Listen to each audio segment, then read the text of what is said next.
朋友们，就从这个角度看，这台车有没有一种路虎大揽子迈巴赫 GLS 的即视感呢？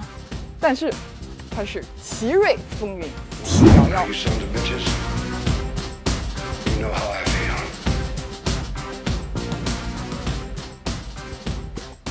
就这台车往这一站，看着是不是就很唬人？它虽然是一台增程车，但是还是用到了很多燃油车的设计元素。就比如前脸盖，虽然它是一个封闭式，但是它用了很多这种密幅的这种竖条纹。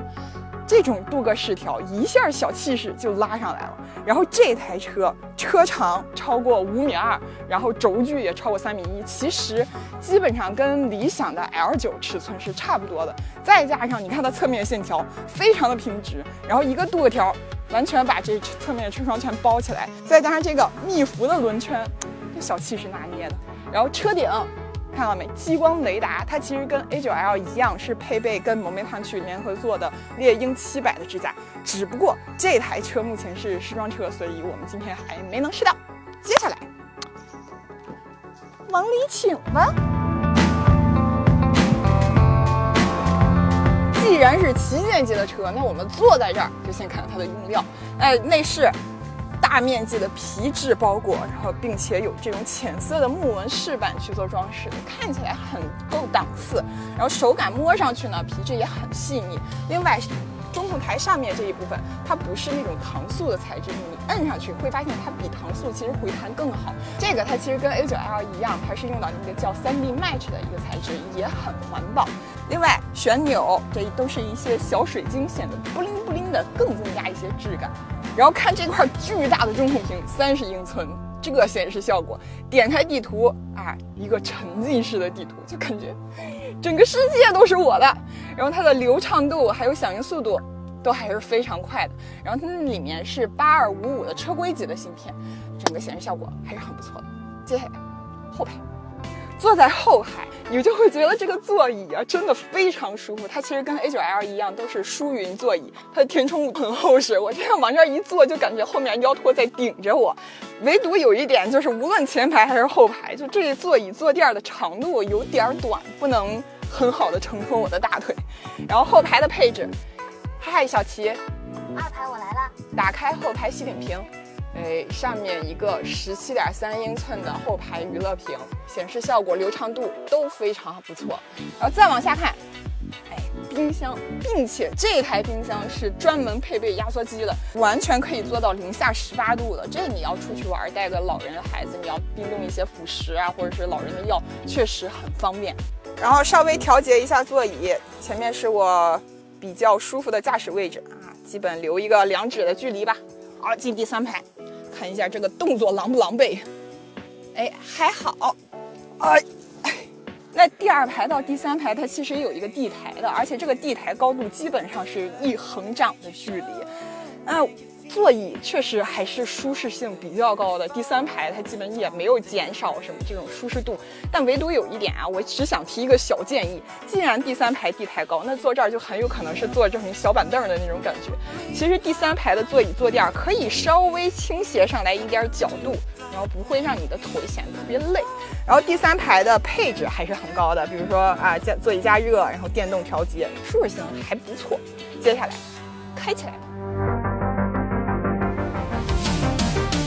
风云 T11呢，它没有用到奇瑞之前非常著名、非常有名气的插混的模式，它是用的增程，叫黄金增程。它呢是一台 1.5T 的发动机去做增程器的，并且这台发动机它有深度的米勒循环，它对燃油经济性这方面把控的会比较好。比如说它1升油差不多能折合成3.7度电。然后我们这台车是一台4驱的版本，前面是一个150的电机，后面一个195的，0-100差不多是在5秒多的级别。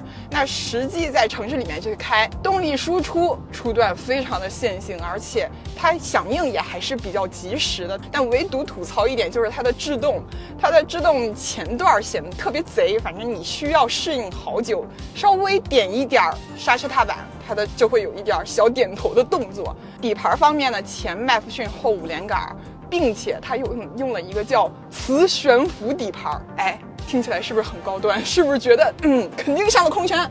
其实并没有啊，顶配它也是不带空悬的，它是全系标配 CDC， 再加上双侧的液压系统，其实就是比较类似于那种液压衬套。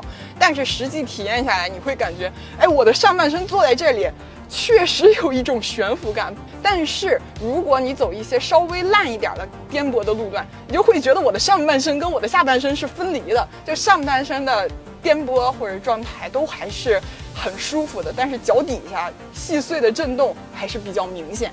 然后转向手感还是很灵巧很轻的，车头响应会感觉慢半拍。如果你速度起来做一个快速的并线，侧向支撑还好，但是会感觉上半身的车身有点拉不住。那 NVH 方面，这台车全车的车窗，甚至是第3排的后面那个小三角，也是用的双层夹胶的玻璃。可以感受一下啊，开70多的速度，对风噪的抑制还是很明显的。最后这台车用的是磐石车身 2.0 的系统，全车高强度钢的占比就达到了88%。那除了车身之外呢，这台车全系标配了11个安全气囊，就连第3排脑袋后面就后车窗那样也有一个超长的气帘。说实话，就 T11这台车亮相很早，但是一直拖到现在才上市，等的时间那是足够长了。就这大6座的市场，现在是已经杀的前有狼后有虎。那这台车其实选择增程，我觉得有它的道理在，毕竟这么大的车就是要保证它的舒适性，增程就让它的平顺感会更好一些。那接下来的重点就是价格了，希望它的售价吧能跟 A9L 一样，让我觉得物超所值。